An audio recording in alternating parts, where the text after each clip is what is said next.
ರಾಮಲಿಂಗಾರೆಡ್ಡಿ ಸಿಟ್ಟು ಒಂದೆಡೆಯಾದರೆ ಮುನಿಯಪ್ಪ ಮುನಿಸು ಮತ್ತೊಂದು ಕಡೆ ಕಾಂಗ್ರೆಸ್ಗೆ ಕಾಡಿತ್ತು.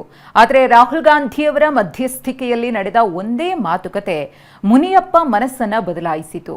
ಇದೀಗ ಸಚಿವರ ಅಸಮಾಧಾನ ತಣ್ಣಗಾದರೂ ಮಂತ್ರಿಗಿರಿ ಸಿಗದ ಶಾಸಕರ ಸಿಟ್ಟು ಮಾತ್ರ ಕಡಿಮೆಯಾಗ್ತಿಲ್ಲ.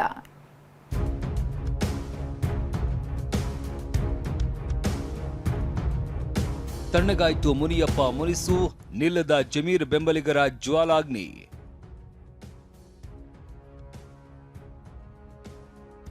ಮೊದಲ ಪಟ್ಟಿಯಲ್ಲಿ ಮಂತ್ರಿಗಿರಿ ಸಿಗದಿದ್ದಕ್ಕೆ ಸಿಡಿದಿದ್ದ ಜಮೀರ್ ಬೆಂಬಲಿಗರು.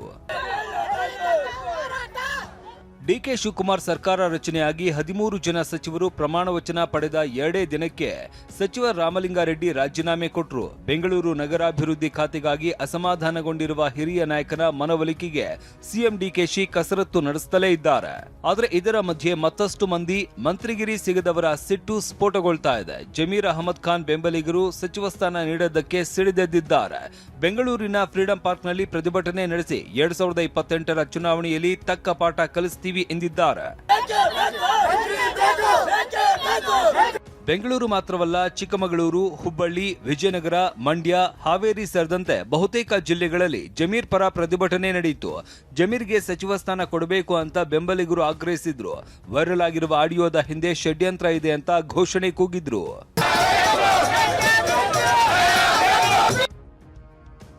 ಬೇರೆ ಖಾತೆ ಬೇಕು ಎಂದಿದ್ದ ಮುನಿಯಪ್ಪ ಸಂಧಾನ ಸಕ್ಸಸ್. ರಾಹುಲ್ ಭೇಟಿ ಬೆನ್ನಲ್ಲೇ ಐ ಆಮ್ ಹ್ಯಾಪಿ ಎಂದ ಸಚಿವ. ನಾನು 8 ಬಾರಿ ಗೆದ್ದಿದ್ದೇನೆ, ಹಿರಿಯ ನಾಯಕನಿಗೆ ಮತ್ತದೇ ಆಹಾರ ಖಾತೆನಾ ಅಂತ ಸಚಿವ ಮುನಿಯಪ್ಪ ನೇರವಾಗಿ ಅಸಮಾಧಾನ ಹೊರಹಾಕಿದ್ರು. ಕೃಷಿ ಅಥವಾ ಸಮಾಜ ಕಲ್ಯಾಣದಂತಹ ದೊಡ್ಡ ಖಾತೆ ನೀಡದೆ ತಾರತಮ್ಯ ಎಸಗಲಾಗಿದೆ ಅಂತ ಕೆಂಡ ಕಾರಿದ್ರು.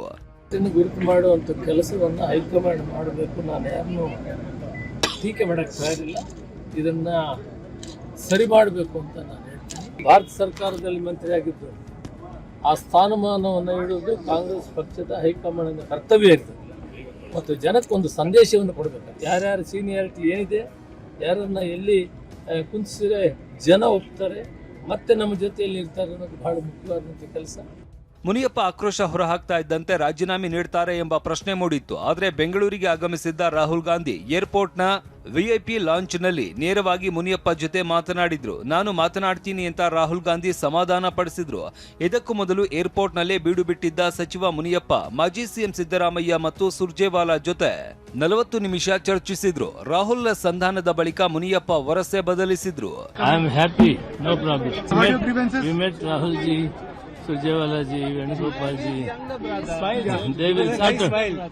No problem. Rahul ji has told, I will sort it out. ಇದೇ ವಿಚಾರಕ್ಕೆ ಪ್ರತಿಕ್ರಿಯೆ ನೀಡಿದ ಸಿಎಂ ಡಿಕೆ ಶಿವಕುಮಾರ್, ಮುನಿಯಪ್ಪ ಯಾವ ಖಾತೆ ಕೊಟ್ಟರು ಕೆಲಸ ಮಾಡ್ತಾರೆ ಅಂತ ಹೇಳಿದ್ರು. ಮುನಿಯಪ್ಪನವರು ಅಸಮಾಧಾನ ಹೇಳಿದ್ದಾಯ್ತು, ಒಪ್ಪಿಸಿದ್ದಾಯ್ತು, ರಾಹುಲ್ ಗಾಂಧಿ ಅವರು ಅವ್ರಿಗೆ ಹೇಳಿದ್ದಾಯ್ತು, ನಾನು ಮಾತಾಡಿದ್ದಾಯ್ತು.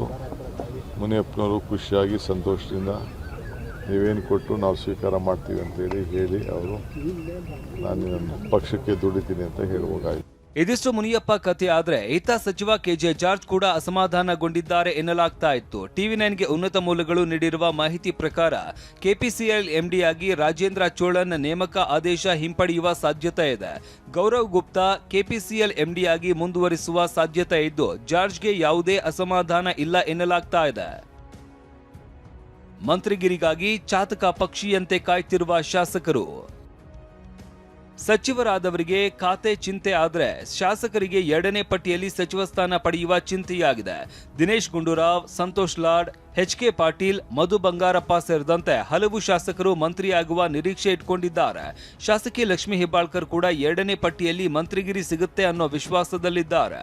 ಎಐಸಿಸಿ ಅಧ್ಯಕ್ಷ ಮಲ್ಲಿಕಾರ್ಜುನ ಖರ್ಗೆ ನಿವಾಸಕ್ಕೆ ಭೇಟಿ ನೀಡಿದ ಬಳಿಕ ಹೆಬ್ಬಾಳ್ಕರ್ ಪ್ರತಿಕ್ರಿಯಿಸಿದ್ದಾರೆ.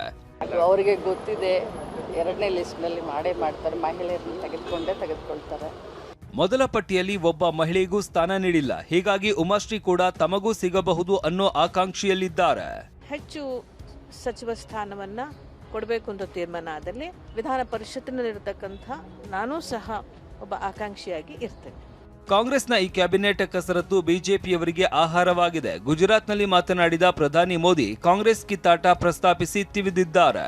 कर्नाटका की जनता में भी कांग्रेस सरकार को लेकर के बहुत आक्रोश है और यही कारण है कि कर्नाटका में भी कांग्रेस को सीएम बदलना पड़ रहा है।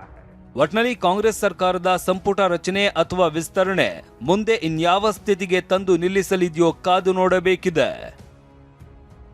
Bureau report, TV9.